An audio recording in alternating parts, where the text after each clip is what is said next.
Hello, thank you so much for being here. I'm excited about this because I've always wanted to do videos and this is my first. I'm super excited about it. It means a lot that I'm doing it. I wanted to wait until I get the best equipment to do it, but I thought, so what? If I manage to help one person with my videos, then it's worth it. My name is Modesta. For those who do not know me, I am a life coach, a personal development and a relationship coach. I love the idea of personal development. I also love the idea of relationships. I've always loved them. It has always been, I've always loved them. And I thought I would share my story with you today. And in the future, I even share what I've learned about life, what I've learned about personal development, what I've learned as just a woman, what I've learned in every area that I have been in. Firstly, I would like to just tell you today, I'm going to tell you a little story, like I said, and it's about my relationship, my first ever relationship. I was young, I was pretty young, but I thought I was old enough to have a relationship, but I was pretty young. I remember I was 17 years old. I was going for my A level. That's when I decided now I can be with the person I love. So, just a little bit of background. I've always fantasized the idea of relationships. I've always loved the idea of marriages. At some point when I was younger, I even idolized it. It was bad. I thought it was everything. I thought it was the source of happiness. And I'm sure there are a million people in the world that think relationships and marriage is everything. I mean, it's everything that you can ever wish for.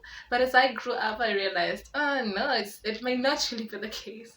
So that's why I'm going to tell you stories. I'm going to tell you just one story today, and I'm going to make it as short as is possible. It was What happened is it was with a guy I thought I really liked. He was everything I thought I loved from a guy. So we were in the same church. We're friends at first. We're friends, and he was 3 years older than me. We were just friends for a little bit, and he showed so much interest in me. He actually told me that he likes me, but I didn't want to have a relationship until I finished O level. So I waited until I finished, and then told him that yeah, now it's possible for us to. So how it happened was really cute and sweet. He was like the man. We were going to be together forever. He was like the man of my dreams. He was everything. He was super confident. He had a great vision. He was a Christian, and that's what I like. I love Christian. Not I love Christian guys, but yeah, I'm attracted to Christian guys. So that was the issue, and he was everything. So I thought he was the one, and he thought I was the one at that point. I was going to be with him, and he was going to be my only boyfriend forever. And then we're going to get married after a few years, have a few babies, have a business together, and just be happy. Have this wonderful wedding. Just be happy. That's what I thought it was going to be. So he also, I'm sure he also thought the same, and I thought he was the one from God. He thought I was the one from God. I'm not going to that, but yeah, we were pretty young, and so we began a relationship. Really, it was cute how we started our relationship because I told him my fears, the little things that I was really worried and afraid of, and he was like, "No, I'll be there for you. I'll always be there for you. I'll never hurt you." I'm like, "Okay, that's okay. So let's give it a try." So that's how we started the relationship. So we were together for 3 years in total. But then after about 2 years, I was done with my A level. I was at a boarding school. I was learning at a boarding school, and yeah, we didn't have time to be together. But I just knew he was the one. We would talk here and there on Facebook at school, but we wouldn't see each other that much. And then when I was done with A level, he we had a little disagreement, misunderstanding actually, and like we used to have misunderstandings, but then we'd fix them because I mean he was the one, so we'd just fix them because he was practically not practically, but he was going to be my husband. He was my husband. So husbands, we have misunderstandings with husbands, and then you get back together because you're meant for each other. That's what I thought at that point.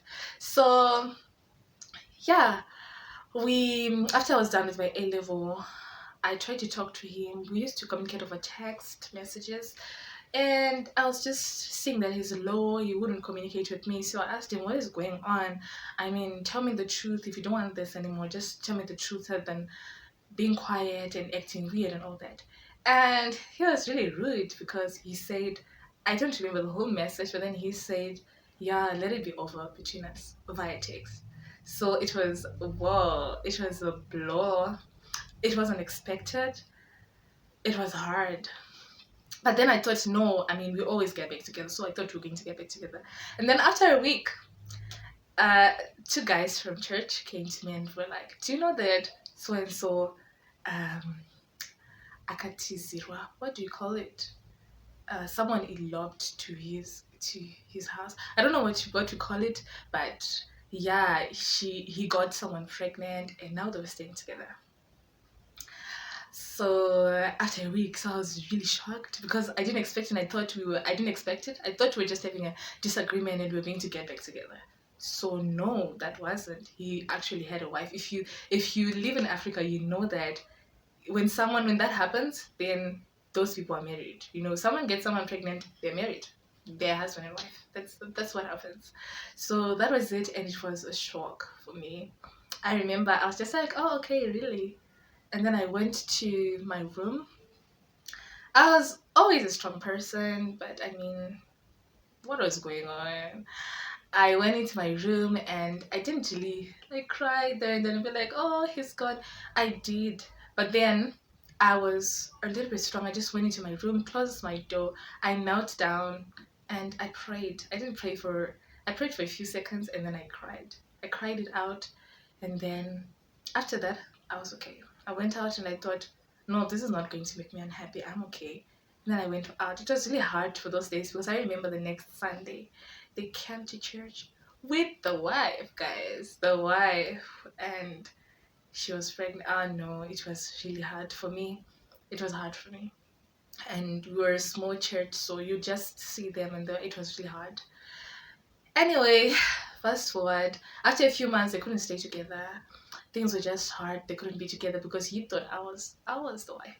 I thought he was the husband. So after a few months, I tried to be in a relationship with someone else, but well, it didn't really work out. So he came back after months and was like, I really love you, and I know I made mistakes, but if you'd forgive me, guys, I forgave him. And they tried to be together, but anyway, it also didn't work. There was some cheating involved. It wasn't okay. It was bad, and it was really bad. And so, yeah, that's the story that I'm just going to tell you. But it made me grow. It helped me understand that you cannot idolize the idea of marriage or relationships because you're with someone who you think is the one. In most cases, he might not even, or she might not even be the one. Not to say you should rethink your relationships that you are in, but I mean, I'm just sharing to tell my story and to tell you what I learned from the whole situation and where I am now. And I realized a lot of things. First of all, I realized that relationships cannot be idolized. You cannot idolize marriage. It's not everything. It's not everything. There are things that are more important than love relationships and marriage. It's not everything. And secondly, I learned that you no one has the responsibility to make you happy because at that point I thought, I mean, this is the one, this is my husband. What's going on? And as I grew, I realized that no, I have my own responsibility to make myself happy. And no man is going to make me happier than I already am. I still love the idea of marriage. I still love talking about relationships. I love to be in love. But at the same time, it made me conscious that there are more things that are more important, and you cannot um you cannot really determine how someone is going to treat you or how someone is going to be because they might cheat on you, they might do this to you, they might leave you, they might choose someone better or something like that. And some of the things you cannot change it. You cannot change how you may not be able to change how the person treats you, but you can really change how you decide to respond to them or to respond to the whole situation. Instead of acting crazy, instead of being too emotional, crying, getting depressed, I mean, you have the choice.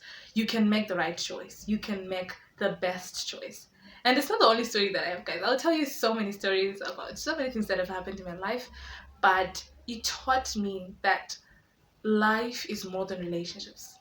And it taught me that you can change how you feel. You can decide, you can choose to act in the most positive way. You can choose to be the right person. I mean, and if you do it right on the positive note, you can even start having healthy relationships from learning from them and deciding to just relax and find out what's the best way around it, which mistakes were you doing. And I wanted to blame at that point. I was blaming it my family for the failure of my relationships. I blamed it him. I blamed him. I blamed, I blamed everyone that I thought, this person, because you don't want to take responsibility. But I also realized that how we act can be the reason why someone decides to treat us in a certain way. But because you're hurt, you're thinking they're the one that hate me, and you don't even think I could have been responsible for how this person was treating me or how I acted. So I will not make this video any longer, but I just want you to know that it's possible for you to be happy, but you need to relax and start growing, learn, develop yourself as a person, find out which mistakes you've made before, make sure you're not making them again. And yeah, we'll talk in the future. I have a lot of things to share, but I thought today I would just share my story and what I and a few things that I learned from it. I hope you enjoyed this video. Um, so yeah, see you in the next one. Bye.